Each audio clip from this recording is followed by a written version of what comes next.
আওয়ামী লীগ সরকারের কতিপয় সুবিধাভোগী ব্যক্তির অবৈধভাবে ১০ তলা ভবনের বিক্রি করে দেওয়া ২টি ফ্লোর ফেরত পাওয়া এবং ১০ মাস বকেয়া ভাড়া প্রাপ্তির দাবিতে বিক্ষোভ সমাবেশ করে মিরপুর শহীদ স্মৃতি মার্কেট ব্যবসায়ী বহুমুখী সমিতি লিমিটেড সদস্যরা। ১০ তলা ভবনটি ভাড়া নিয়ে গার্মেন্টস পণ্য ব্যবসা করে আসছিল বিগত ক্ষমতাসীন দলের নেতারা।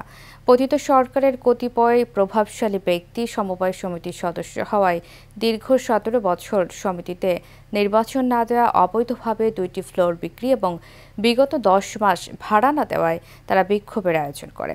সমাবেশে বক্তব্য দেন সমবায় সমিতির বর্তমান সদস্যদের আহ্বায়ক জাহাঙ্গীর পাঠান মিন্টু। তিনি বলেন, অনতিবিলম্বে ঈদের আগে বকেয়া ভাড়া প্রদান এবং অবৈধভাবে বিক্রি করা ২টি ফ্লোর পুনরুদ্ধারে প্রশাসনের সহযোগিতা কামনা করেন।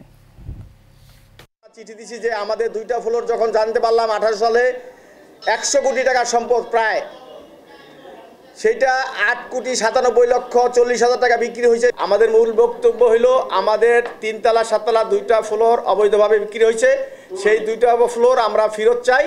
পাশাপাশি আমাদের দীর্ঘদিন আমাদের 4টা ফ্লোরের ভাড়া ডিট শেষ হয়ে গেছে, সেই টাকাগুলা ঈদের আগে আমরা চাই সদস্যরা যাতে পায়।